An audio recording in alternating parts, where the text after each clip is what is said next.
Long before Descartes famously declared, "I think, therefore I am," and long after that, scientists and philosophers alike have puzzled over what they call the mind-body problem.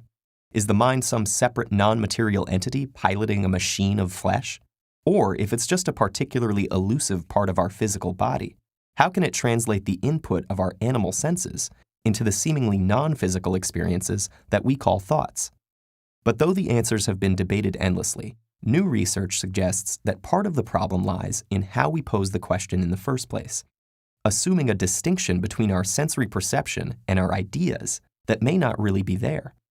The traditional model of our mental function has been that the senses provide separate data to our brain, which are then translated into the appropriate mental phenomena, visual images into trees, auditory experiences into bird songs, and so on.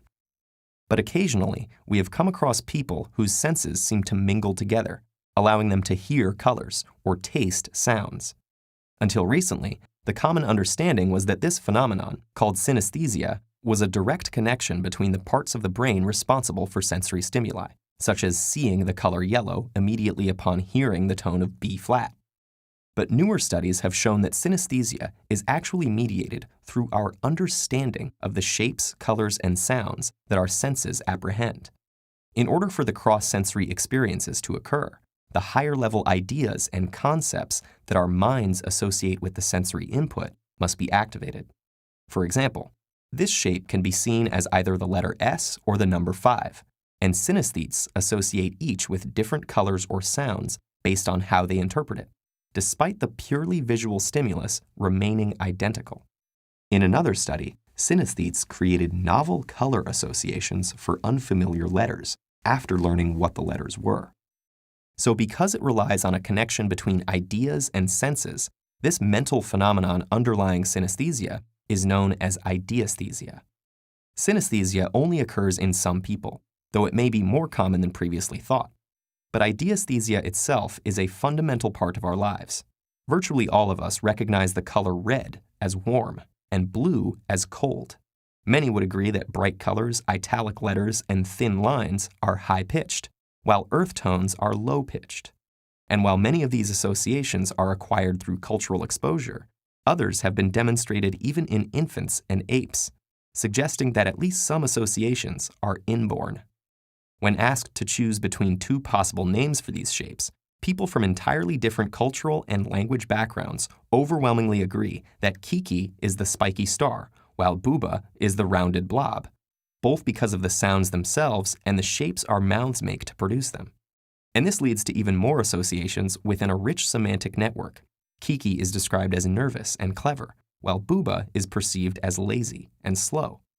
What all of this suggests is that our everyday experiences of colors, sounds, and other stimuli do not live on separate sensory islands, but are organized in a network of associations similar to our language network.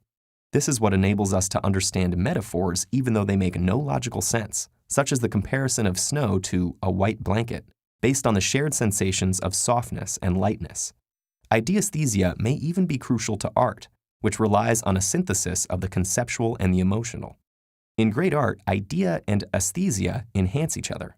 Whether it's song lyrics combining perfectly with a melody, the thematic content of a painting heightened by its use of colors and brushstrokes, or the well-constructed plot of a novel conveyed through perfectly crafted sentences. Most importantly, the network of associations formed by ideesthesia may not only be similar to our linguistic network, but may in fact be an integral part of it. Rather than the traditional view, where our senses first capture a collection of colors and shapes or some vibrations in the air, and our mind then classifies them as a tree or a siren, ideesthesia suggests that the two processes occur simultaneously. Our sensory perceptions are shaped by our conceptual understanding of the world, and the two are so connected that one cannot exist without the other. If this model suggested by ideesthesia is accurate, it may have major implications for some of the biggest scientific and philosophical issues surrounding the study of mind. Without a pre-existing concept of self, Descartes would not have had an I to attribute the thinking to. And without a pre-existing network of interrelated and distinct concepts, our sensory experience of the world would be an undifferentiated mass rather than the discrete objects we actually apprehend. For science, The task is to find where this network lies, how it is formed, and how it interacts with external stimuli. For philosophy, the challenge is to rethink what this new model of consciousness means for our understanding of ourselves and our relation to the world around us.